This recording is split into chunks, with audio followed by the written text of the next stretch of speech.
Hello there. So we're in the camp back in the forest to practice some more skills. And the first thing I do when I come is I try to get my pack off the ground very easily. Have a carabiner here. It's attached to one of the straps on the backpack, and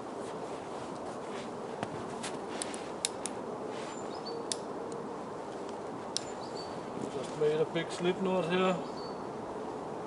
Push the carabiner through the frame and click it on, and it's off the ground, and that's always nice. So I don't have any particular plan, just coming out to practice some skills, and we're, as I said, in the same spot. It's quite windy, and we're in the class, so lots of slush coming down. The sun is shining sometimes. It's very nice. Don't want to put any tarp or anything up today. I think I'm just gonna make some fire.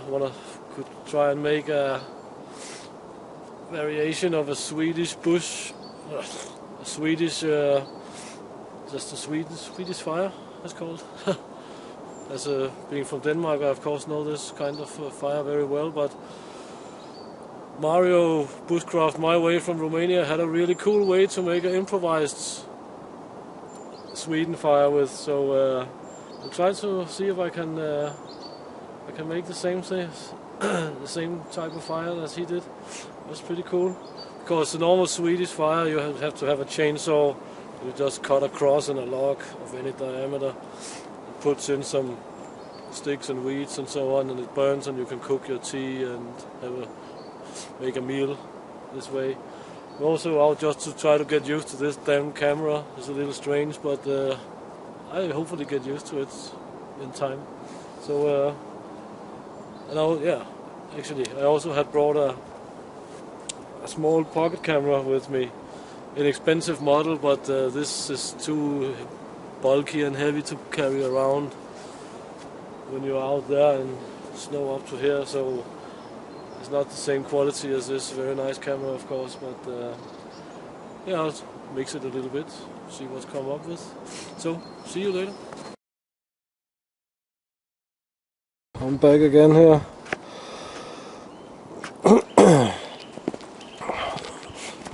The trick with Mario or Bushcraft My Way's variation of the Swedish fire is, as you can see here, you have a block in the bottom and you stack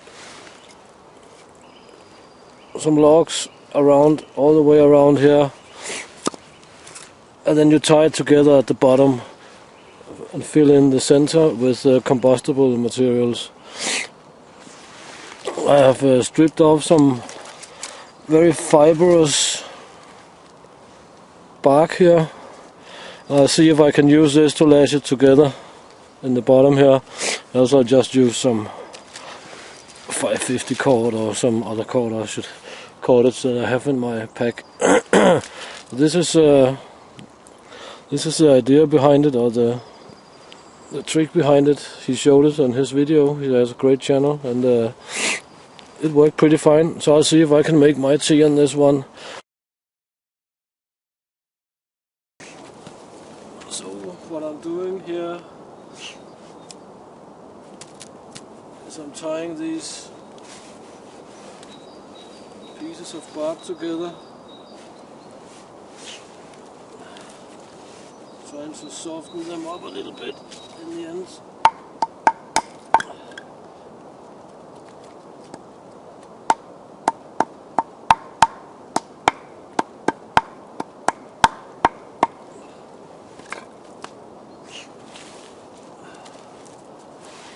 Find another one. It is pretty strong, so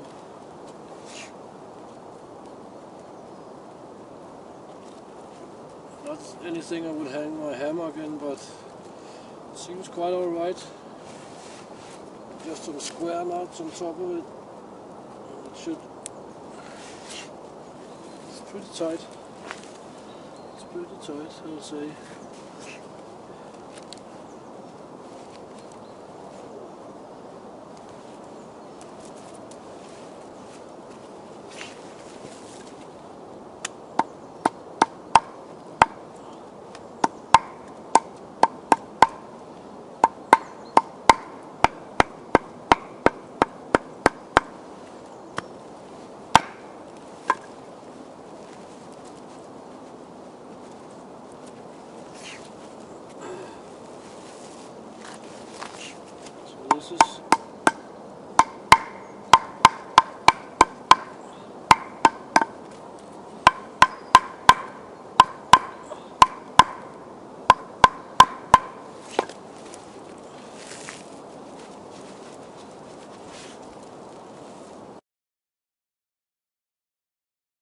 don't know if you can see, there's running a little mouse around over there.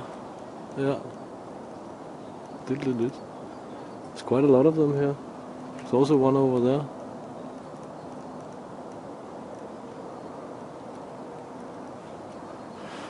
So that could be a food resource if you were really in trouble.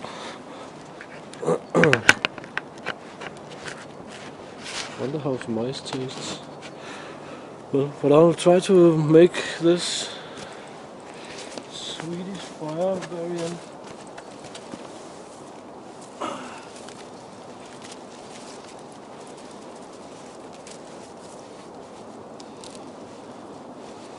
So as I said, what I'm gonna do is I'm trying to wrap this around in the bottom, and we'll see how it's gonna work out. So, as you can see, it went pretty alright. It seems to be holding okay together. Could be better, but sure as hell could be worse also. I collected some firewood here. There's this fungus I also collected, and there's some more firewood over here. I'll make a regular fire also, but now I have to put in a lot of combustible materials here.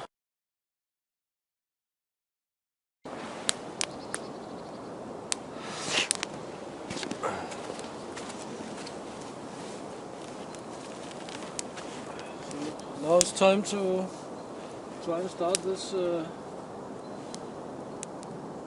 Swedish fire up. Just been making some shavings, and that I use this mortar, and you can see like it's like someone actually thought that, hey, this knife is supposed to make very good shavings. It makes paper thin shavings like nothing at all. No problem. So I've been filling this up with some different kinds of shavings, and then fill it with some small twigs and feather sticks, and we'll see if it catches on.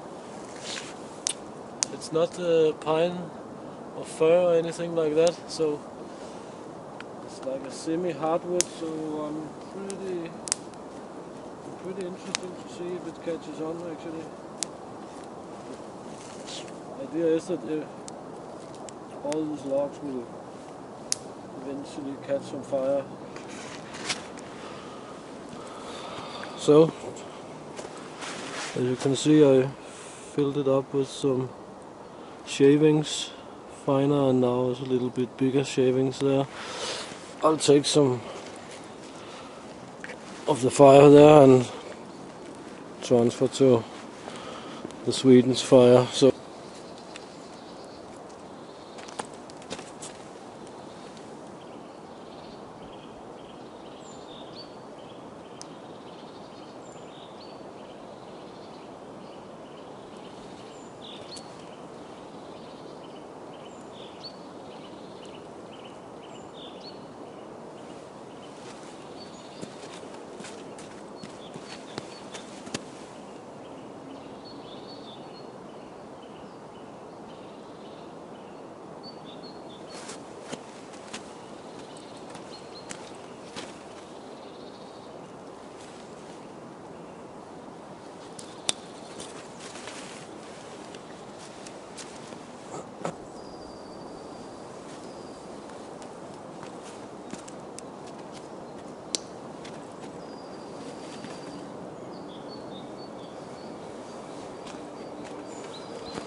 so far it seems to be catching on pretty alright.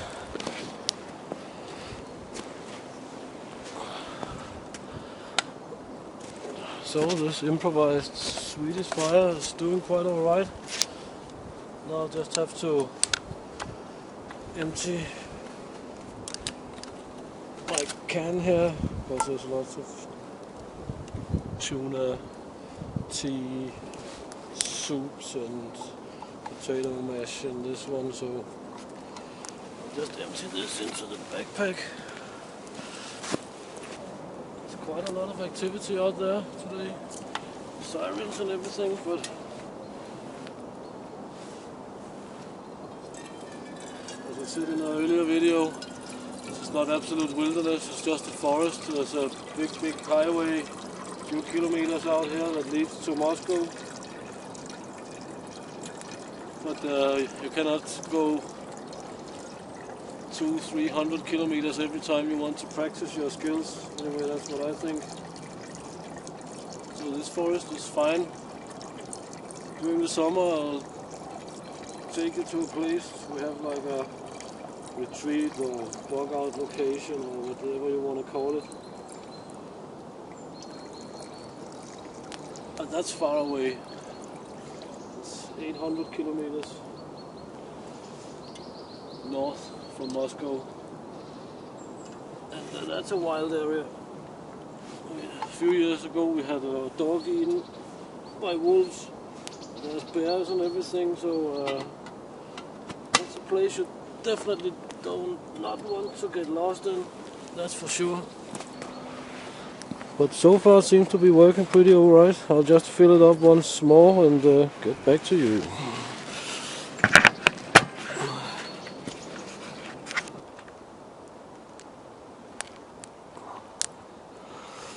So now I've put the canteen onto the Swedish fire, or improvised Swedish fire. I started my stopwatch, see how long it's gonna take for the water to boil.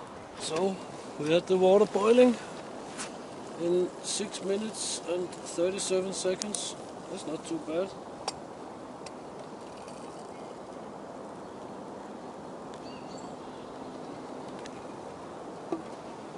Then it'll be tea and biscuit time, that's for sure. But let's take a look at the fire again.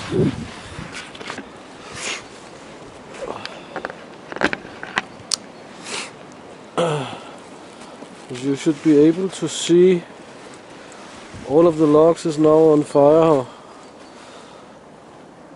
It looks pretty good. It doesn't take too long to put together. It's quite a good addition to a normal fire. It's almost gone out. I don't need it anyway.